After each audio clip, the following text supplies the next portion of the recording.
not asking what's in the infusion. I'm not looking up all of the ingredients in the infusion. I am sticking out my arm and I am taking the infusion. I'm not asking what's in the infusion. I'm not looking up all of the ingredients in the infusion. I am sticking out my arm and I am taking the infusion. What you just said is one of the most insanely idiotic things I have ever heard. At no point in your rambling, incoherent response were you even close to anything that could be considered a rational thought. Everyone in this room is now dumber for having listened to it. I award you no points, and may God have mercy on your soul. She think I'm stealing. She think I'm stealing. Look. Don't you hate when you inside a store and the cashier starts following you? Like, I'm not gonna steal all of it, just some of it, bitch. Like, she been following me around the store the whole time. There she goes. She think I'm stealing. Alright, Shalom. Before I start, I'm going to give all praises to Yahweh Ba'Hashem, Yahushai, Ba'Hashem, Rachakurash. Double honors to the elders and apostles, Great Millstone. Peace, blessings, and salutations to all the elect Akim. Walk Wathim, learning and teaching in truth and sincerity. Alright, this is going to be another video. And you know, I'm going to put this on my backup channel too, in case they whack this channel and snatch it. But if everything went smoothly, you will have seen the two videos I was going to put in front.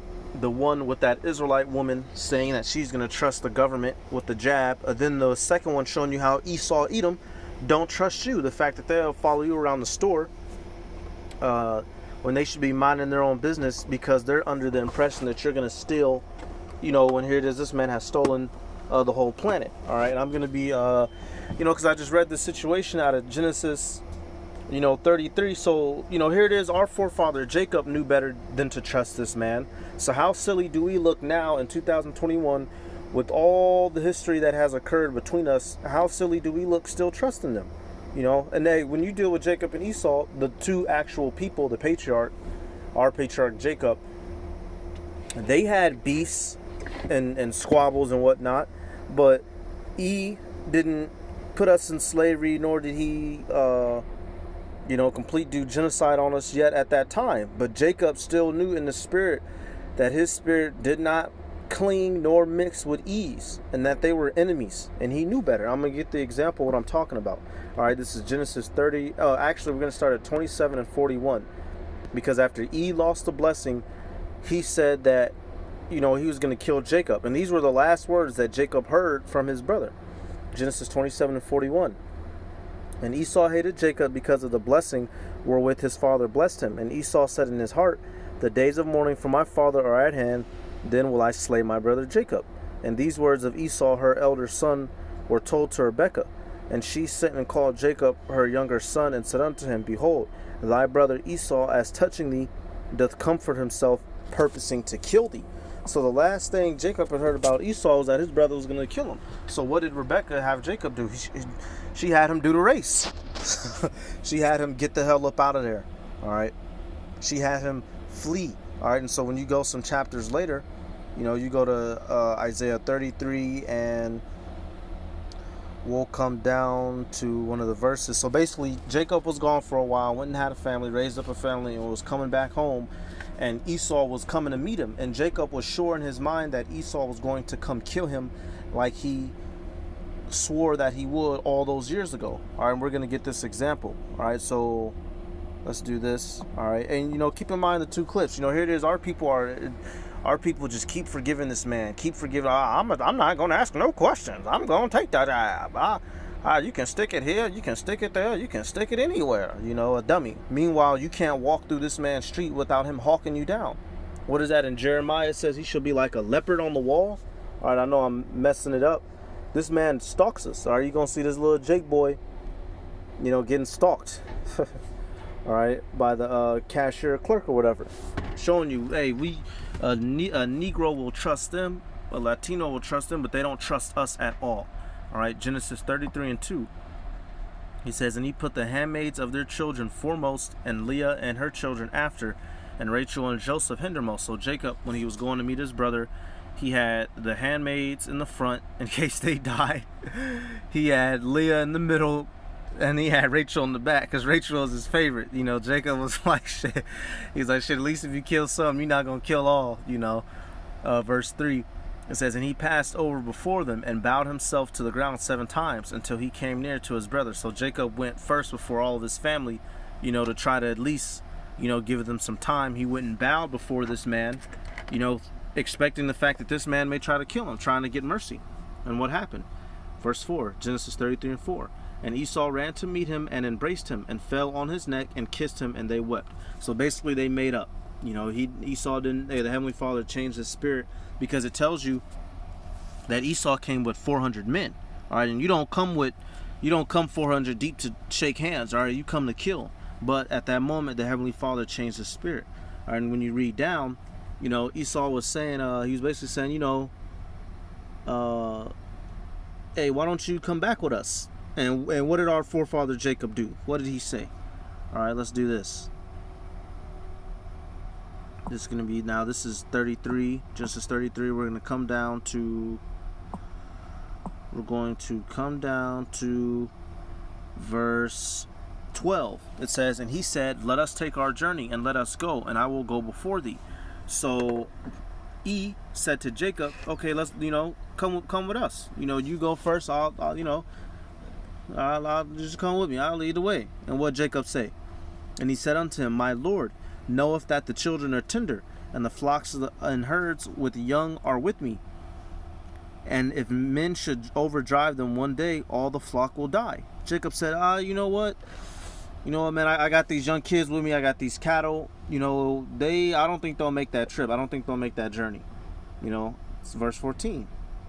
Let my Lord, I pray thee, pass over before his servant, and I will lead on softly, according as the cattle that goeth before me, and the children be able to endure, until I come into my Lord unto Seir.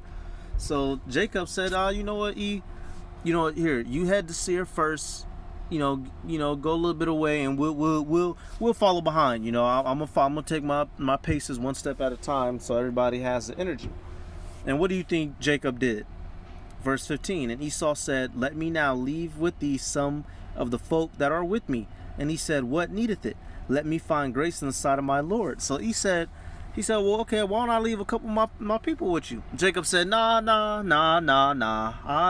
You just go, all of y'all go. All 401 of y'all go. Just let me, yeah, I'll catch up. We'll catch up. Verse 16. So Esau returned that day on his way to Seir. And Jacob journeyed to Succoth and built him a house and made booths for his cattle. Therefore the name of the place is called Succoth. So what did Jacob do? He went the other way completely, all right? He did not go hang out with E and recoup and get back and no, he completely avoided his enemy, because he knew that in the spirit, E, at any moment in time, he might switch up and get to killing him and his entire family. That's why he didn't journey with him, and that's why he didn't want any of E's company to stay behind with him, in case that same spirit got on one of them, any of E's children and descendants, and that his little redheaded ass kids, that spirit would have hopped on them. So here it is, our forefather had the foreknowledge to avoid this devil. So how stupid do any of us look trying to do something that even our forefather wouldn't do? You know, Jay gonna learn the fucking hard way. Our people are gonna learn the hard way. We got to take it to the classic. All right, I'm gonna have a picture up of the mongoose and the cobra. All we can do is clash with these fuckers. We're never gonna get along. All right.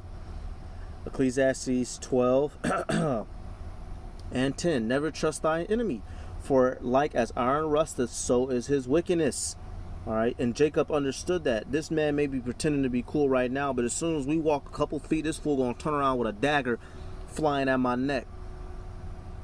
All right, and you know what? And if you ask me, I believe Jacob could have took E. All right, I'll say before the angel hollowed his thigh, but he was, you know, he reverenced him, because Esau did come out as the older brother, and he was a man of weaponry.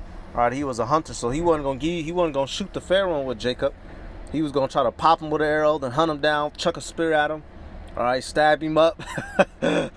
He wasn't going to go, he wasn't going to knuckle up with Jacob, all right? Jacob wrestled an angel. You know, I'm pretty sure Jacob could have put them them beams on him, but he wasn't going to give a fair one. All right. Nevertheless, you don't trust your enemy, no matter what advantage you think that you have. And our people are going to suffer because of that. They rather trust the devil than to trust in Yahweh Bashim Yahweh Shai. Therefore, they will be destroyed. They have misplaced trust in the wrong places. All right. So, you know, that's about it for this video. I just wanted to get this example to show y'all, man. You know, how silly do you look? You know, hey, Jacob even knew better. And this is, once again, we didn't go through slavery yet. We didn't get, you know, moved here, moved there, done all this, you know, demonizing the media, rap, hip hop, music label. All that history didn't occur yet. But Jacob knew that his spirit and the spirit of Esau did not belong together. Nor was he going to trust him with his life and with his family's life. All right, so you should have that same sensibility. So I'm going to give all praises to Yahweh B'Hashem Yahweh Shai B'Hashem R'Chachorash. Double honors to the elders and apostles of Great Millstone. Peace, blessings, and salutations to all the elect Akim. Wa Akwathim, learning, teaching, and truth and sincerity. I'm going to say Shalom.